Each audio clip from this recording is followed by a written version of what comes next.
Friends, எல்லாருக்கும் வணக்கம். Welcome to Wonder Woman 1985. இன்னைக்கு வந்து நம்ம மீல்ஸ் தான் பார்க்க போகிறோம். மத்தியானம் சாப்பாடு எப்படி செய்கிறேன் அப்படின்னு சொல்லிட்டு பார்க்கலாம் வாங்க. இன்னைக்கு மத்தியானம் சாப்பாடு என்ன அப்படின்னா, வெள்ளை சாதம் வச்சுருக்கிறேன், பருப்பும் கத்திரிக்காயும் போட்டு சாம்பார், அவரைக்காய் உருளைக்கிழங்கு பொரியல், வெண்டைக்காய் பொரியல், ரசம். இவ்வளோ தான் இன்றைக்கி செய்ய போகிறோம். மத்தியானம் எப்படி எவ்வளோ சீக்கிரம் செய்கிறேன் அப்படின்னு சொல்லிட்டு பார்க்கலாம் வாங்க. ஏன் வெங்காயத்தை தண்ணியில் போட்டிருக்கீங்க? இப்போதாங்க கொஞ்சம் சீக்கிரமாக ஒழிக்க முடியும். இந்த கையில எல்லாம் அந்த கருப்பாலாம் ஒன்றும் அந்த டேஸ்ட்டு போயிடாதுங்களா? வெங்காயத்தோட டேஸ்ட்டு அதெல்லாம் ஒன்றும் ஆகாது. Okay okay okay. எங்கள் சேனலுக்கு மறக்காமல் சப்ஸ்கிரைப் பண்ணி ஷேர் பண்ணி கமெண்ட் பண்ணுங்கள்.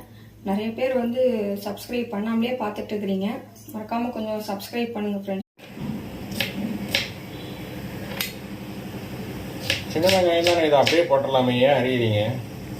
அப்படியே போட்டாலும் குழந்தைங்க முழுசாக தூக்கி போட்டுடுறாங்க.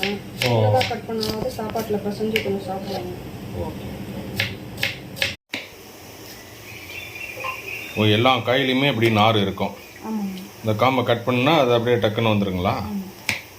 அந்த காம்பு இப்படி வந்து முக்கால்வாசி கட் பண்ணணும், கால்வாசி கொஞ்சம் இருக்கும். எடுத்தால் தான் இப்படி சொல்லுன்ட்டு வரும். ஓகே.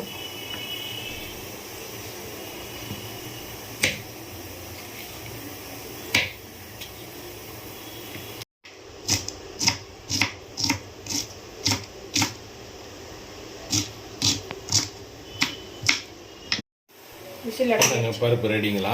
விசில் அடங்கிடுச்சு. சாம்பார் பருப்புங்களா? ஆமாம்.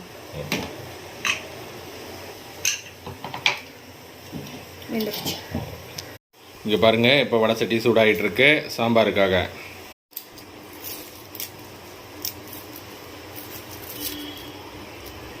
பூண்டு அப்படியே தட்டி போடக்கூடாதுங்களா? தொல்லி ஒழிச்சு தான் ஆகணுமா? ஆமாங்க. இப்போ ஹோட்டல் கடையெல்லாம் அப்படியே தானே தட்டி தட்டி போட்டிருக்கிறாங்க.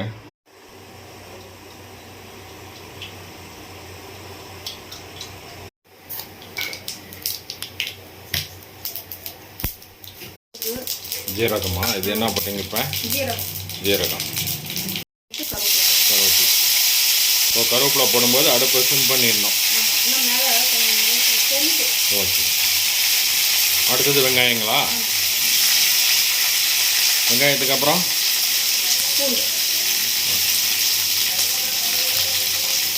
பூண்டு போடுங்க. அடுத்து மறந்துடாதீங்க, அப்புறம் கீழே கமெண்ட் பண்ணுவாங்க பூண்டு மறந்துட்டாங்க அப்படின்னு. பூண்டையும் நறுக்கி தான் போடணுங்களா?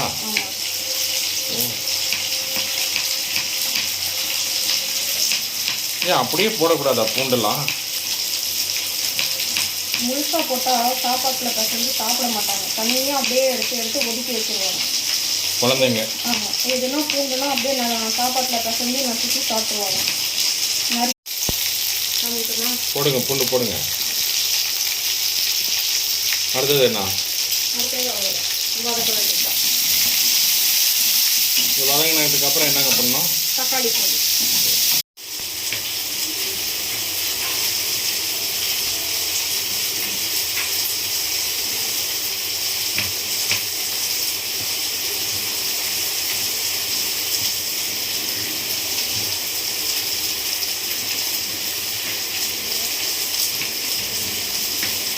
நல்லா வதங்கிடுச்சிங்களா? இப்போ தக்காளி போடணுன்னு சொன்னீங்களே, இன்னும் போடாமல் இருக்கீங்க? ஓ, வெரி குட் வெரி குட். இப்போ தக்காளியும் போட்டு வதக்க விடணுங்களா? கொஞ்சமாக உப்பு போட்டு வதக்கணும். உப்பு போடவே இல்லைங்களே. உப்பு போடலன்னு சொன்னதும் முறைக்கிறாங்க. இவங்க உப்பு போடலன்னு கீழே கமெண்ட் பண்ணுறாங்க. அதனால தான் சொன்னேன் நான், உப்பு போடுங்கன்னு. உப்பு போட்டால் தான் அந்த வாசமே வருது. ஓகே. இது என்ன பொடிங்க? சாம்பார் பொடி. சாம்பார் பொடி.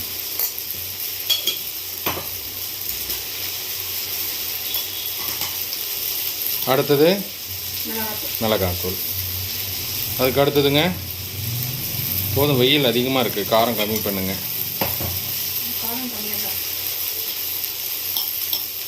ஆல்ரெடி நம்ம வந்து பருப்பு வேக வைக்கும்போது மஞ்சள் தூள் போட்டிருப்போம். கொஞ்சமாக மஞ்சள் தூள் மட்டும் போட்டுருக்கோம்.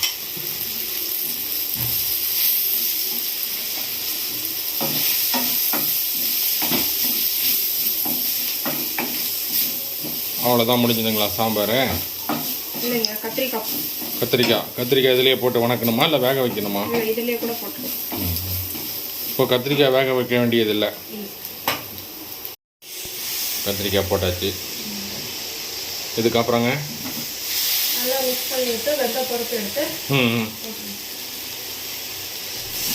இதுலேயே ஊற்றிடணுமா பருப்பை? புளி ஊற்றிட்டு பருப்பு ஊற்றணுங்களா? ஆமாம்.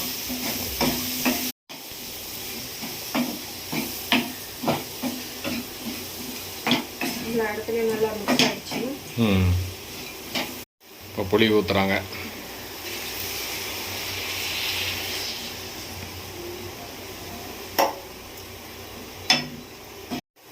இப்போ பருப்பு எடுத்து ஊற்ற போகிறாங்க. பருப்பை நல்லா கடைஞ்சிட்டாங்க, ஊற்றிட்டாங்க. உப்பு கொஞ்சம் போட்டிருக்கிறோம். இதுக்கு மட்டும் கொஞ்சம் உப்பு போடுறோம். காய் வேகிற வரையும் அப்படியே விடலாம். இது வந்து அவரைக்காய். எதுங்க அடுத்ததா? பொரியல். அவரைக்காவை இதுலேயே வேக வச்சிடுறீங்க பருப்பு இந்த குண்டாலேயே. இப்போ இது வந்து பொரியலுக்கா? இப்போ இதுலேயே உருளைக்கிழங்கையும் போட்டுறோமா? ஓ, அதனால தான் தொல்லியை சீவிடுறோம். சீவிட்டா ரெண்டும் ஒரே இதில் வெந்துடும். ஒரு விசில் மட்டும் விட்டா போதும். ஓ, இந்த குக்கரில் வந்து இப்போ அவரைக்காய், உருளைக்கிழங்கு, சும்மா ஒரு 1/2 டம்ளர் தண்ணி. ஓகே. எவ்வளோ விசில் விடணுங்க இதுக்கு? 1 விட்டா போதும். ஓகே. தண்ணி 1/2 டம்ளர் ஊற்றணுங்களா?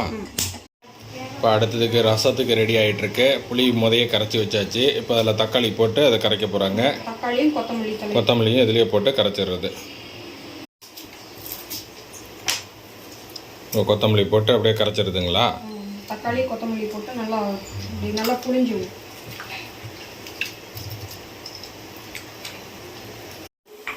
என்ன நசுக்கிட்டு இருக்கிறீங்க எவ்வளோ பெரிய உரலில் வச்சு? இது வந்து ரசத்துக்கு ஜீரகம், பூண்டு, கருவேப்பிலை. இதெல்லாம் ரெடிமேடாக விற்பாங்களே மளிகை கடையில், அந்த உருண்டை பண்ணி. அது வடகம். ஓ, அது வாங்கி வச்சுக்கலிங்களா? அதுவும் போடலாம், நல்லா தான் இருக்கும். இது என்னங்க வடை சட்டியில் ரசத்துக்கு? இது என்ன எண்ணெய் ஊற்றுறோம், அப்புறம் என்ன பண்ணுறோம்? தட்டினது ஜீரகம், பூண்டு, கருவேப்பிலை தட்டினது. ஓகே, அவ்வளோதான். இப்போ புளி கரைச்சி தண்ணி எடுத்து இதில் ஊற்றிடுறதா?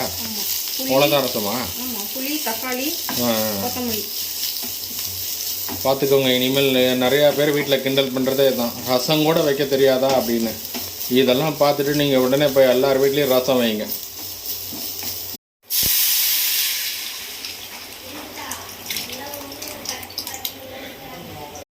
மஞ்சத்தூள். அடுத்தது என்ன பண்ணுங்க ரசத்துக்கு? இது வரமிளகா போடலாங்க. வரமிளகா இல்லை, அதனால லைட்டாக வந்து மிளகாத்தூள். மிளகுத்தூள். அடுத்தது என்னங்க? பெருங்காயம். ஓகே. உப்பு. அவ்வளோதான், ரசமே முடிஞ்சுது. கொதி வந்ததும் இறக்கிடலாம்.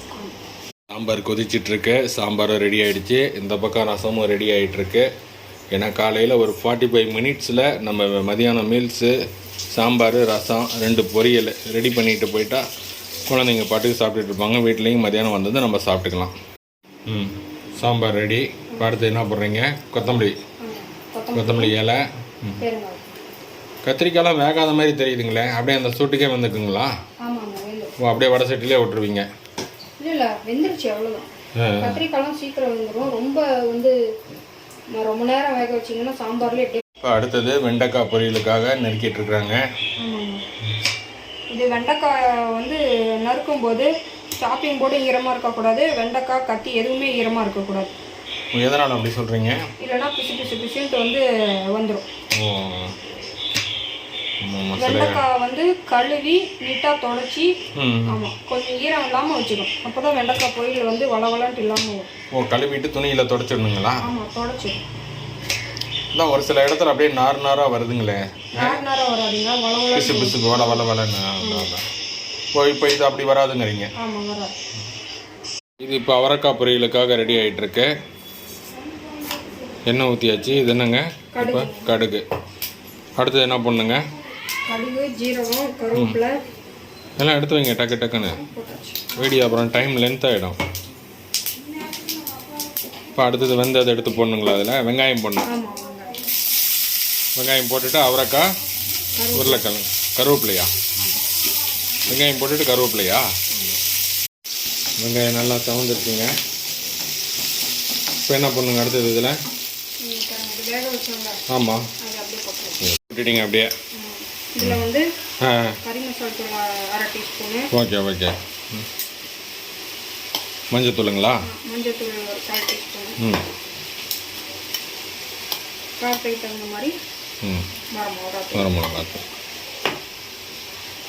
பெருங்காயமா? அடுத்தது பெருங்காயம். அவ்வளோதான், பொரியல் முடிஞ்சுது. பெருங்காயம், உப்பு. உப்பு இறக்கும்போது கொத்தமல்லி தழை போட்டு இறக்கிடணும். Okay okay. உப்பு போடவே இல்லையே? இப்போ உப்பு போடுறீங்க. கல் உப்பா தூள் உப்புங்களா? தூள் உப்பு. அவ்வளோதான், கொத்தமல்லி போட்டு இறக்கிடணும். பொரியல் ரெடி.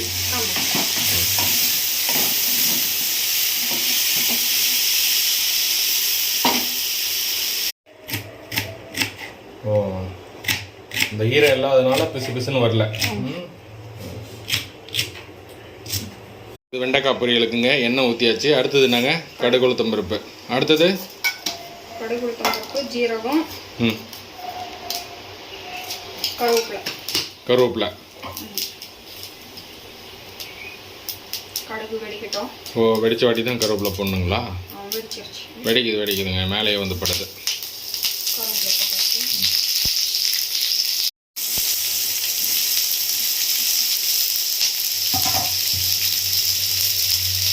வெண்டைக்காய் பொரியல்லாம் ரொம்ப சிம்பிளுங்க. முன்னாடியே கழுவி துணியில் தொடச்சி வச்சு நீங்கள் கட் பண்ணி வச்சுக்கிட்டிங்கன்னா வெறும் 5 நிமிஷத்தில் வெண்டைக்காய் பொரியல் பண்ணிடலாம். நிறைய பேர் நீங்கள் வெளியூர் போய் வேலை பார்த்துட்ருப்பீங்க. நம்ம அங்கே ஹோட்டலில் சாப்பிட்றது, நீங்கள் வீட்டில் ஒரு நாள் சாப்பிட்ணுன்னு ஆசைப்படுவீங்க. இதெல்லாம் ரொம்ப சிம்பிளான டிப்ஸ். இன்றைக்கி டுடே ஸ்பெஷலில் பார்த்தீங்கன்னா இந்த சாப்பாடு, அதாவது ஒயிட் ரைஸ், சாம்பார், ரசம், அவரைக்காய் உருளைக்கிழங்கு பொரியல், வெண்டைக்காய் பொரியல், ஒரு 5 பேர் சாப்பிட்ற மாதிரி செஞ்சுருக்கு. காலையிலையும் மதியானமும் 2 வேளை சாப்பிட்றதுக்கு செஞ்சுருக்கு. கிட்டத்தட்ட பார்த்தீங்கன்னா ஒரு 150 ரூபாக்குள்ளே தான் இது செலவு. அரிசியும் எல்லாம் சேர்த்தி. காய்கறி மட்டும் பார்த்தீங்கன்னா ஒரு 70 ரூபா தான். ஆமாம், 50 ரூபா தானா? 50 ரூபா தான். ஓகே.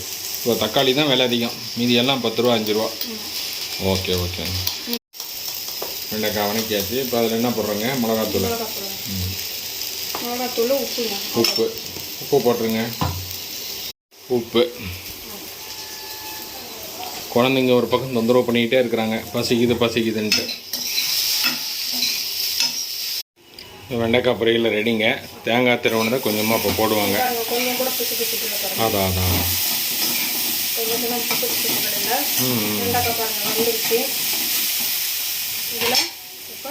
தேங்காய் கொஞ்சம் போட்டு இறக்கிறோம்.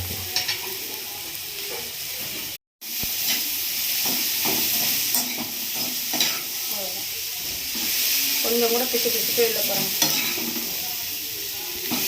மறக்காமல் இந்த வீடியோவை பார்த்துட்டு நீங்களும் வீட்டில் செஞ்சு பாருங்கள். சப்ஸ்கிரைப் பண்ணுங்கள், கமெண்ட் பண்ணுங்கள், லைக் பண்ணுங்கள், ஷேர் பண்ணுங்கள். கிட்டத்தட்ட மினி டிஃபன் வந்து 55,000க்கு மேலே பார்த்துட்ருக்குறீங்க. ரொம்ப நன்றி, ரொம்ப சந்தோஷம். ஆனால் நிறைய பேர் சப்ஸ்கிரைப் பண்ணாமையே பார்த்துட்ருக்கீங்க. முடிஞ்ச அளவு நீங்கள் சப்ஸ்கிரைப் பண்ணுங்கள். எங்களுக்கு அது மோட்டிவேஷனாகவும் எங்களுக்கு அது என்கரேஜாகவும் இருக்கும். நாங்கள் திரும்ப வீடியோ போடுறதுக்கு எங்களுக்கு தூண்டுதலாக இருக்கும்.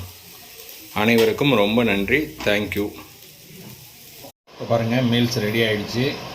சாப்பாடு, சாம்பார், கத்திரிக்காய் சாம்பார். இப்போ பாருங்கள், மீல்ஸ் ரெடி ஆகிடுச்சு. சாப்பாடு, கத்திரிக்காய் சாம்பார், அவரைக்காவும் உருளைக்கிழங்கும் போட்ட பொரியல், வெண்டைக்காய் பொரியல், ரசம். இது இன்னைக்கு டுடே ஸ்பெஷல். தேங்க்யூ.